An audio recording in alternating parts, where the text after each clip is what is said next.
Another main reason that I left Islam, or I'm no longer a Muslim, is funny because it puts me at risk, which is that if you live Islam, you are to be killed. According to the Sharia law, according to the law of Islam, according to the Quran, if you are a Muslim and you leave your religion, you should be killed. You should be murdered. Now that goes to show that you actually don't have a free will. It's very easy to sit there and be like you have free will when you don't, because as a any non-believer that's not a Muslim, like let's say as a Christian or any other religion, you can leave your religion because that's your choice. You can make the choice to say, if I don't choose Jesus today, I can do that. And Christians are not going to come kill me and persecute me because I decided to leave Christianity, because I have my own free will and I can make that choice. In Islam, however, you don't get that choice, which goes to show that you're brainwashed and you're submitted and you're put in there as a slave. And they're telling you, if you live Islam, you will die. Therefore, sit down, obey Islam, and do whatever you're told. You're not even allowed to question Islam. You can ask questions like, you don't know this information, that information, but you can't come around and say, hey, I don't think morally this thing is right. If you dare question that, again, you'll get backlash from Muslims and Islam in general, because you are not allowed to question Islam. You need to give full submission without any doubts in your heart, and you need to be a Muslim forever. In no way, shape, or form you're ever allowed to live Islam. And if you do live Islam, you will be unalived. To, ya ci gaba da faɗi, mun ga dalilan shi na ɗaya da na biyu da na ɗaya da na biyu da na uku. Na ɗaya dukan mata, na biyu annabin musulunci da aka ce ya yi zaman lumana da kowa da kowa. Na uku, Kur'ani kanshi da aka ce ba kuskure a ciki. Na hudu shine wannan batu na idan ka ba addinin a kashe ka, jininka ya halatta. Ya nuna babban, wato sun taso a musulunci, an haife shi ya taso a ciki, koyar da su da aka yi musulunci shine kuma in ka shiga ke an ma haife ka a ciki, shikenan ba ka da yanci ka canza addini, ba ka da yanci ka fita, kana fita jininka ya halatta a kashe ka. Ya ce ya kalli sauran addinan duniya, in ka ga dama ka fita. Ya kalli sauran addinan duniya, ce musamman kiristanci, ba inda ya ga a kasashen yamma da sauran kasashen kiristoci, bai gace a kiristoci in ka ga dama ka shiga addini, in ka ga dama ka bari, ba mai ce maka komai, ba mai hana ka, ba mai yi maka tsegumi. Amma a musulunci ina, ba maka da yanci. Ya ce an takura maka ne, an sanya ka cikin wani kangi ne, cikin wani kangin bauta ne, cewa baka isa ba. Kai ka shiga kenan, ko an haife ka ciki kenan, baka isa ma ka fito ba.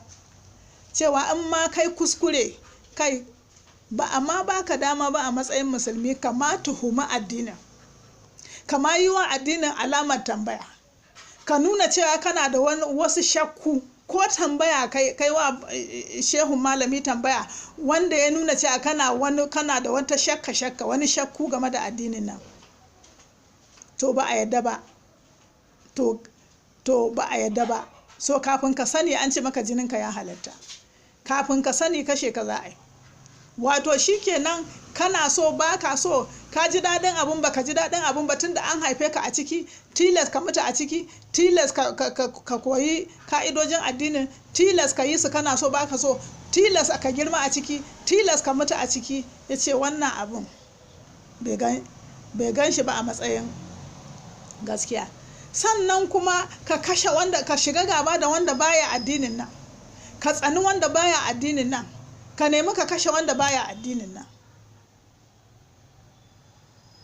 So wa'annan abubuwa, ya ce misali, akwai surori da ayoyi kamar yadda ya sa, ya ce za a ce addini ba tilastawa a ciki.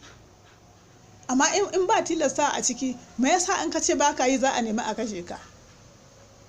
Koko me yasa za a ƙi jinin wa'anda ba sa yi in ba tilastawa a ciki? So zancen da yake kenan a wannan bidiyo, da ya ce wa'annan dalilai, wannan dalili na hudu na cewa an ka ba addini jininka ya halatta. Sannan kuma a tura ka kashe wa'anda, a nuna maka cewa ka kashe wa'anda ba a cikin addinin suke ba, ko a ce sai in an tsokane ka ne. Ya halatta ka kashe wani amma sai ka bari sai in an tsokane ka. Ya ce so za ka ga cewa za ka gama mutum zai je so ka je ka tsokanai ya zo ya rama, yana ramawa sai ka tashi ka ce to gashi yanzu ka zo an tsokane ka, bari ka je ka kashe. To a wannan ba adalci ba ne, kai ne ka je ka fara rigimai, sannan wanda kai wa rigiman nan ya zo ya rama, sannan saboda ya rama kuma ka tashi ka ce ai ka kawo aya ai an yadda a ce an tsokane ka in an neme ka da faɗa ka maida, in an zo kashe ka ba, amma kai ne ka je ka fara kisan, sannan an zo an rama, sannan ka koma ka ce alkur'ani ya yarda cewa in an zo ne a kashe ka, kai ma ka je ka kashe. Ka manta da cewa kai ne ka fara. To wa'annan abubuwan ne ya la'akari da su, ya zauna ya tunanin sa mai zurfi, ya ce kai wannan addini akwai babban alamar tambaya. In abu daga Allah ne wanda ya halicci, ya za a sanya ka tilas ba ka da kai tambaya ma. Iyakacin tambaya da aka bari ka tambaya cikin addinin nan shine tambaya bisa ga abubuwan da za ka yi, yadda za ka tafiyar da addinin. In tambaya ne na yadda za ka tafiyar da addini ko baka fahimci yadda za ka yi wasu abubuwan ba, amma ka tambaya na tuhuma, ka tambaya na nuna shakka cewa baka yarda da wannan abun ba a yarda ba, jininka ya halatta. Jama'a mu ma nan arewacin Najeriya muna ji muna gani, muna jin ana wa'azin, shi yasa nake fassara muku da Hausa, a taya na aishiyarin ko ina ya kai, mutanen nan su zauna su fara tunani game da wannan abu da suka samu kansu a ciki, kuma Ubangiji ya ba su ikon fita su zo su karɓi ceton almasihu. Musamman Kiristoci, ina so a taya ni, domin ko baka ce komai ba an kai shi yaron kai ma ka yi bishara. Sai na dawo gefen ku kuma a huta lafiya, bai.